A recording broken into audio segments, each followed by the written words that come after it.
Today I'm going to be reviewing a relatively cheap vintage lens. This is a Super Takumar 135mm. This is also my very first lens review ever, so give me feedback on what I should and shouldn't be doing. First things first, let's talk about the price. When you hear cheap lenses, what price do you think you're going to see? $400, $300, maybe even $200? This lens only costs about $35 if you get a good deal. I got mine off eBay with the case, lens cap, and the rear element cover for that price, along with a very cheap M42 to Fuji X mount adapter.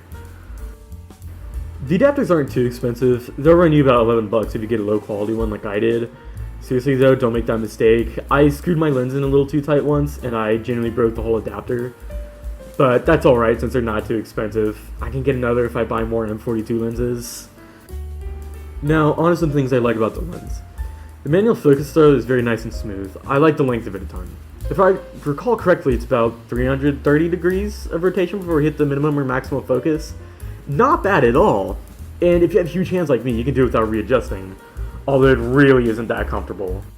Now, the one I got has a maximum aperture of about f3.5. But if you cough up a bit more money, you can get it in f2.5 as well. For the price, it's a very nice telephoto-ish lens.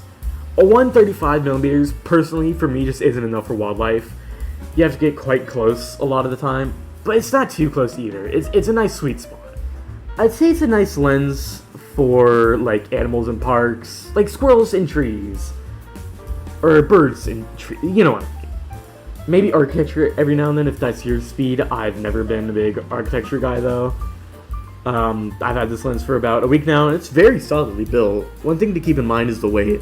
Sometimes it can be a bit tiresome to carry around with you, but other than that, there's really no issues. The sharpness is nice, the bokeh is nice, the aperture ring is nice. It's all very nice, and it's just a fun lens to use in general.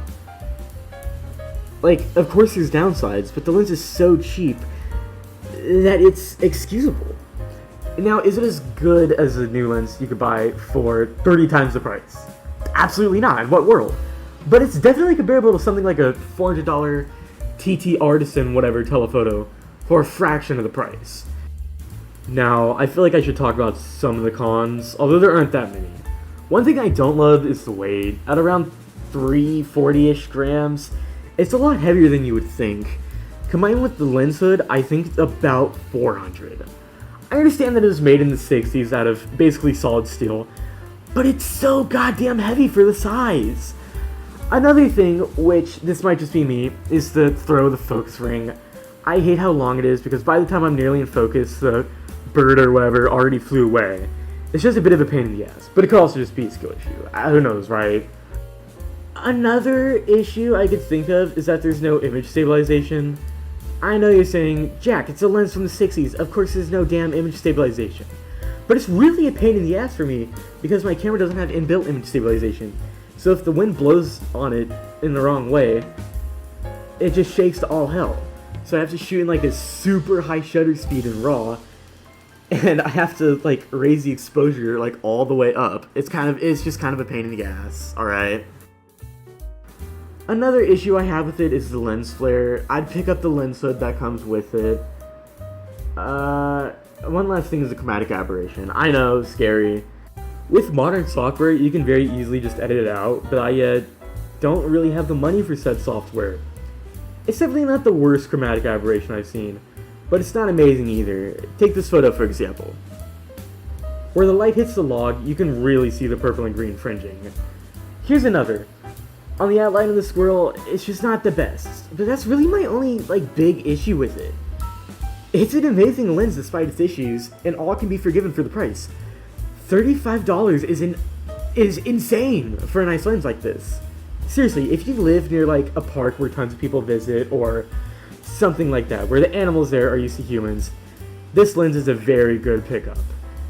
In conclusion, if you're just getting into photography, want to take photos of wildlife or architecture, and your kit lens just isn't enough, this is a safe buy. As long as there isn't any fungus or dust in the lens and you find it for a good enough price, there's really no downsides. I've had a big smile on my face shooting with this thing, especially when I first got it. It's an amazing lens for the price, and it's something I would recommend to anyone, no matter their skill. Now that the video's kind of over, I really appreciate you watching to the end. If you want, you can subscribe or like. I don't post too often though. Or you can join my Discord server if you really feel like it. I'll link that in the description. And I don't really think I have anything else to say, so have a nice one.